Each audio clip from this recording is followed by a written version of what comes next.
Rahim today's topic of discussion is obstetric MCQs. तो start करते गए हम chapter number 4 antenatal obstetric complication. Okay, इससे पहले हमने part 1 part 2 part 3 already upload कर दिया है। ओके, तो वो जो प्लेलिस्ट है वो है final year MCQs division. Start करते हैं। Okay, twin pregnancy molar pregnancy, इसके बाद आपको क्या देखने को मिलता है? Hyperemesis gravidarum, severe nausea vomiting in first trimester. तो इसकी वजह से कौन सी कॉम्प्लिकेशन नहीं होगी? तो हाइपरेमेसिस ग्रेविडेरम की वजह से स्पॉन्टेनियस मिसकैरेजेस नहीं होता। हाइपरेमेसिस ग्रेविडेरम 0.3 से लेकर 2% प्रेगनेंसीज में होता है। ट्विन प्रेगनेंसी में होता है 3 हार्मोन ज़्यादा होने की वजह से होता है, बीटा सीजी, ईस्ट्रोजन और थायरोक्सिन की वजह से होता है। ओके, और अगर ज़्यादा वॉमिटिंग होगी तो मिलोरी वीस्टियर हो सकता है। ज़्यादा वॉमिटिंग की वजह से इलेक्ट्रोलाइट इंबैलेंस हो सकता है। ज़्यादा वॉमिटिंग की वजह से थायमिन की डेफिशिएंसी हो सकती है। उसकी वजह से वर्निकिस एन्सेफलोपैथी वगैरह हो सकती है, लेकिन मिसकैरेजेस वगैरह नहीं होंगे। ओके, 22 ईयर ओल्ड 32 वीक्स पे आई है, थर्ड ट्राइमेस्टर पे आई है, लोअर एब्डोमिनल पेन है। तो लोअर एब्डोमिनल पेन के डिफरेंशियल्स में कौन सा नहीं आएगा? ओके, एब्रेप्शू प्लेसेंटी ऐसे इंक्लूड होता है, टॉर्शन ऑफ ओवेरियन सिस्ट ये भी इंक्लूड हो सकता है। ओके, लेकिन rupture tubal pregnancy first trimester में पेन कराएगी, थर्ड ट्राइमेस्टर में पेन ये कराते होती। इसके बाद नेक्स्ट क्वेश्चन है कि 34 वीक्स ऑफ जेस्टेशन मतलब कि ओके 24 वीक्स को क्रॉस कर चुका है। ओके, वायबिलिटी को क्रॉस कर चुका है, सीवियर एब्डोमिनल पेन और फीवर है, और आपको फाइब्रॉइड मिल रहा है लोअर सेगमेंट के अंदर जिसमें रेड डिजेनरेशन हो गई है। तो क्या बेस्ट मैनेजमेंट प्लान होगा फाइब्रॉइड की मैनेजमेंट प्रेगनेंसी में? ओके, रेस्ट एंड एनाल्जेसिक होगी। ओके, अब किसी भी फीमेल में अगर फाइब्रॉइड हो तो प्रेगनेंट और उसमें प्रेगनेंसी हो जाए तो उसमें रेड डिजेनरेशन होती है। जब रेड डिजेनरेशन होती है तो रेड का मतलब इन्फ्लेमेशन, मतलब फीवर होगा, पेन होगा, ट्रीटमेंट रेस्ट एंड एनाल्जेसिक्स होगा। प्रेगनेंसी में मायोमेक्टमी वगैरह नहीं करोगे। ओके, ठीक हो गया। क्यों? क्योंकि फाइब्रॉइड का साइज बढ़ जाता होता है ऑलरेडी प्रेगनेंसी में, उसकी वैस्कुलैरिटी बढ़ जाती होती है। क्वेश्चन नंबर 95 पे आ जाती है। ओके, अच्छा 95 तो हो गया, 96 पे आ जाती है। बैक्टीरियूरिया है 12 वीक ऑफ जेस्टेशन के ऊपर, कौन सी एंटीबायोटिक कॉन्ट्राइंडिकेटेड है? बैक्टीरियूरिया यूटीआई है प्रेगनेंसी में, तो कौन सी एंटीबायोटिक कॉन्ट्राइंडिकेटेड है? कोई नहीं, लॉन्स एंटीबायोटिक्स कॉन्ट्राइंडिकेटेड होती है। सिप्रोफ्लॉक्सासिन इस्तेमाल नहीं करनी क्योंकि बोन्स को अफेक्ट करती है। ओके, 12 वीक पर आप शॉर्ट एक्टिंग सल्फोनामाइड इस्तेमाल कर सकते हो, लेकिन 36 वीक्स के बाद आपने इस्तेमाल नहीं करना होता। बाकी जो एंटीबायोटिक है लाइक एम्पिसिलिन, नाइट्रोफुरेंटाइन और सेफ्लोस्पोरिन ये इस्तेमाल कर सकते हैं। निमोनिकिस, कैन, सिफ्लेक्सिन, अमोक्सिलिन, नाइट्रोफुरेंटाइन। ओके, इसके बाद नेक्स्ट है कि एसिम्प्टोमेटिक बैक्टीरियूरिया के बारे में क्या बात ठीक है? Okay, the best option is okay, अगर इसको ठीक नहीं किया गया तो ये प्री टर्म लेबर करा देगा। तो एसिम्प्टोमेटिक बैक्टीरियूरिया पेशेंट को क्लिनिकल फीचर नहीं है, लेकिन जब यूरिन एनालिसिस किया तो 10⁵ बैक्टीरिया मिलेगा। कौन सा बैक्टीरिया होता है? ई कोलाई होता है। और 40% के अंदर क्या होगा? ओके, यूटीआई करा देगा, प्री टर्म लेबर और लो बर्थ वेट बेबीज करा देगा। ओके, इसके बाद नेक्स्ट है, ओके सही हो गया, आगे चलते हैं। Which of the following is not included in hereditary form of thrombophilia? तो थ्रोम्बोफिलिया के अंदर कौन सा नहीं आता? एंटीफॉस्फोलिपिड एंटीबॉडी सिंड्रोम नहीं आता। ओके, हेरिडेटरी फॉर्म में नहीं आता, ये एक्वायर्ड थ्रोम्बोफिलिया है। बाकी सारे हेरिडेटरी थ्रोम्बोफिलिया होते हैं। Okay, risk factor for thromboembolic disease in pregnancy are, तो कौन सा रिस्क फैक्टर नहीं है प्रेगनेंसी में? Okay, the best option is preterm labour. Okay, जो प्रेगनेंसी है हाइपर कोगुलेबल स्टेट होती है, आपको बताया था कि प्रेगनेंसी में क्या होती है? प्रोकोगुलेंट बढ़ जाती है, एंटी कोगुलेंट कम हो जाती है। तो रिस्क फैक्टर में मैटरनल एज है, ओबेसिटी है, अगर 80 kg से बड़ा हो, थ्रोम्बोफिलिया है, वेरिकोस वेन, स्मोकिंग, ये सारे है, लेकिन प्री टर्म लेबर नहीं आता। ओके, क्वेश्चन नंबर 100 पे चलते हैं। 100 के अंदर है okay, readiness and swelling of leg है, मतलब डीवीटी को बता रहे हैं, इंडिकेट कर रहा है, डीप वेनस थ्रोम्बोसिस है। तो कौन सा टेस्ट डीवीटी को डायग्नोस करने के लिए होता है? तो बेस्ट एमसीक्यू या ऑप्शन इज कंप्रेशन अल्ट्रासाउंड है। तो कंप्रेशन अल्ट्रासाउंड और डुप्लेक्स अल्ट्रासाउंड ये आपने रट्टा मार लेना, सही हो गया। जो वीनोग्राफी है इन्वेसिव होती है, इसमें रेडिएशन होती है। D dimer are not reliable in pregnancy, बड़े होते हैं ऑलरेडी। डॉपलर अल्ट्रासाउंड की 90% फ्रीक्वेंसी होती है। ओके, ठीक हो गया, लेकिन काफ वेन थ्रोम्बोसिस के लिए इसकी सेंसिटिविटी 20% होती है। तो the best is compression ultrasound, pregnancy में ज़्यादा अच्छी सेंसिटिविटी है। ओके, इसके बाद है कि सिकल सेल एनीमिया की पेशेंट है, 32 वीक्स पर प्रेजेंट हुई है, डिस्निया, इंस्पायरेटरी चेस्ट पेन और टैकीकार्डिया है। ओके, सही हो गया। तो gold standard for the diagnosis of pulmonary embolism, ठीक हो गया था। पल्मोनरी एम्बोलिज्म के लिए जो गोल्ड स्टैंडर्ड होता है प्रेगनेंसी में, तो आप सीटी स्कैन वगैरह नहीं कराओगे, तो V/Q स्कैन आप करा लोगे, सस्पिशन ऑफ पल्मोनरी एम्बोलिज्म, सही हो गया। तो अब क्या क्या कराओगे? चेस्ट एक्सरे इनिशियली वैसे ज़रूरत नहीं होती, लेकिन मेन जो होती है वो V/Q स्कैन होता है। ओके, सही हो गया। वैसे चेस्ट एक्सरे करा सकते होते हैं, लेकिन ज़्यादा अच्छा है V/Q स्कैन होता है। इसके बाद है कि antenatal thromboprophylaxis of low molecular weight heparin, किस में एडवाइस करेगा? Low molecular weight heparin. Okay, जिसमें प्रीवियस हिस्ट्री है वीनस थ्रोम्बोएम्बोलिज्म की या थ्रोम्बोफिलिया की, सही हो गया। सबसे स्ट्रॉन्गेस्ट रिस्क फैक्टर यही होता है। ओके, बाकी सारी इंडिकेशन नहीं होती लो मॉलिक्यूलर वेट हेपेरिन की प्रोफाइलेक्सिस के लिए, लेकिन प्रीवियस हिस्ट्री है तो इसमें देते होते हैं। ओके, एक पेशेंट है जिसका सी सेक्शन हुआ है, सी सेक्शन 2 दिन।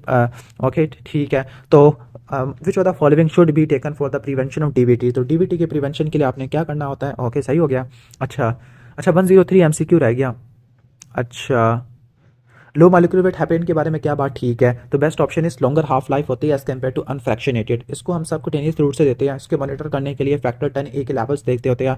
ओके, और एपिड्यूरल हम 24 आवर्स के बाद रेकमेंड करते हैं if given in therapeutic dose है। अच्छा 104 पे चलते हैं। ओके, सी सेक्शन हुआ हुआ है, बेड रेस्ट है, तो सॉरी बेड रेस्ट कह रहा हूँ, कहने का मतलब है डीवीटी को प्रिवेंट करना है तो आपने अर्ली एम्बुलेशन करनी होती है। सही हो गया। अगर कोई भी फीमेल जिसमें कोई अदर रिस्क फैक्टर नहीं है थ्रोम्बोएम्बोलिज्म के, तो आपने simple measures like early ambulation आपने करनी होती है। ओके, सही हो गया। 105 पे चलते हैं। एंटीपार्टम हैमरेज कब डिफाइन करेंगे? 24 वीक्स के बाद हम इसको डिफाइन करते होते हैं। Okay, till the delivery of baby. ठीक हो गया, till the delivery of baby this is called antepartum haemorrhage होता है। सही हो गया। ओके, और इसको हम ब्लीडिंग इन लेट प्रेगनेंसी भी कहते हैं। Morbid adherence of placenta with the myometrium, ये बहुत इंपॉर्टेंट है। ओके, सही हो गया। अगर प्लेसेंटा की जो मॉर्बिड अडेरेंस है एंडोमेट्रियम में हो तो उसको एक्रीटा कहते हैं, मायोमेट्रियम तो इनक्रीटा कहते हैं, पैरामेट्रियम या सिरोजा के साथ हो तो परक्रीटा कहते हैं। ओके, 107 में चलते हैं। वजाइनल ब्लीडिंग 38 वीक्स पे अल्ट्रासाउंड में टाइप 2 पोस्टीरियर प्लेसेंटा प्रीविया नजर आ रहा है, तो बेस्ट मैनेजमेंट क्या होगी? ओके, तो प्लेसेंटा प्रीविया वो भी टाइप 2 पोस्टीरियर है। ओके, तो आप इसको वजाइनल रूट से नहीं कर सकते because full dilatation of service होगी तो उसकी वजह से ब्लीडिंग काफी ज्यादा होगी। इंडक्शन ऑफ लेबर भी नहीं कर सकते,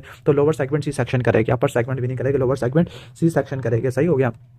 ओके, इसके बाद नेक्स्ट है कि एक फीमेल है, लेबर में है, फॉर लास्ट 10 आवर्स है, 6 सेंटीमीटर डायलेटेशन ऑफ सर्विक्स है और sudden gush of the blood coming after the artificial rupture of membrane. Okay, followed by fetal bradycardia. तो what is the diagnosis? This is the diagnosis of vasa praevia. Okay, सही हो गया। तो एक इसका classical diagnosis है, जैसे membrane फटी और मेम्ब्रेन फटने के बाद क्या हुआ, सडन गश ऑफ ब्लड निकला और फीटल ब्रेडिकार्डिया हो गया, तो this is the diagnosis of vasa praevia. Okay, ठीक हो गया। वाजा प्रीविया में क्या होता है, immediately after the artificial rupture of membrane के बाद होता है, ब्लड अचानक निकलता होता है due to velamentous insertion of umbilical cord और फीटल ब्रेडिकार्डिया हो जाता है।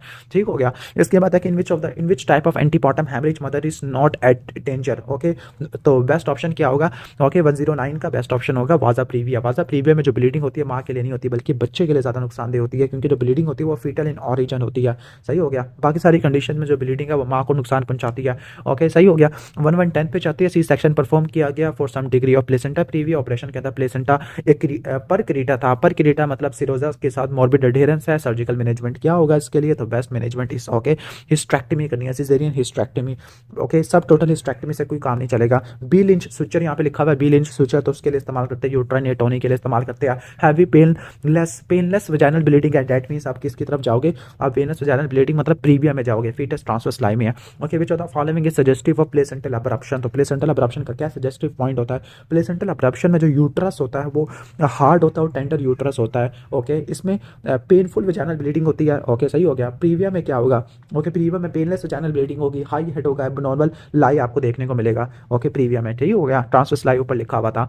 Okay, primary gravida present in obstetric emergency department with placental abruption at 38 weeks. Okay, तो प्लेसेंटल अब्रप्शन में कौन सी कॉम्प्लिकेशन नहीं हो सकती? ओके, तो best option is iatrogenic prematurity. Okay, जो प्लेसेंटल अब्रप्शन होता है यहाँ पे 38 वीक्स पे है, तो यहाँ पे प्रीमेच्योरिटी नहीं हो सकती। डीआईसी और रीनल फेलियर हो सकती है। डीआईसी की वजह से क्या होगा, यूट्रस कॉन्ट्रैक्ट नहीं करेगा और पोस्टमार्टम हैमरेज हो जाएगा इसकी वजह से। ओके, एक G4P3 रेजिडेंट है विलेज की, काफ़ी दूर से आई हुई है हॉस्पिटल से, 34 वीक्स पेनलेस वजाइनल ब्लीडिंग है, अल्ट्रासाउंड में मेजर डिग्री प्लेसेंटा प्रीविया है, तो क्या मैनेजमेंट नहीं करेंगे? ओके, घर तो बिल्कुल भी नहीं भेजेंगे क्योंकि काफ़ी दूर है, क्योंकि पेशेंट है मेजर, उसका अगर घर भेजा ना ओके तो वहाँ पे हैमरेज हो सकता है, फिर यहाँ पे मैनेज नहीं हो पाएगा और फिर डेथ भी हो सकती है। 115 पे आ जाते हैं। 115 में है कि primary gravida present at 36 week of gestation with painful vaginal bleeding है। Painful vaginal bleeding that means placental abruption है, फीटस डेड हो चुका है। अब क्या मैनेजमेंट हो गया? फीटस अगर डेड हो चुका है तो हम कोआगुलोपैथी को ठीक करेंगे और लेबर को इंड्यूस करेंगे आफ्टर स्टेबलाइजेशन, यानी आईयूडी हो गया अब्रप्शन की वजह से, तो उसको स्टेबलाइजेशन के बाद आपने डिलीवर करना है। ओके, चूंकि लेबर में नहीं है तो इंडक्शन ऑफ लेबर को आपने रिकमेंड करना होता है। सही हो गया। अगर मजीद वेट करोगे तो डीआईसी हो जाएगा और हैमरेज एक शॉक हो जाएगा। 116 पे चलते हैं। 116 में है कि okay, which of the following event if occurred in the first trimester does not require the administration of anti-D?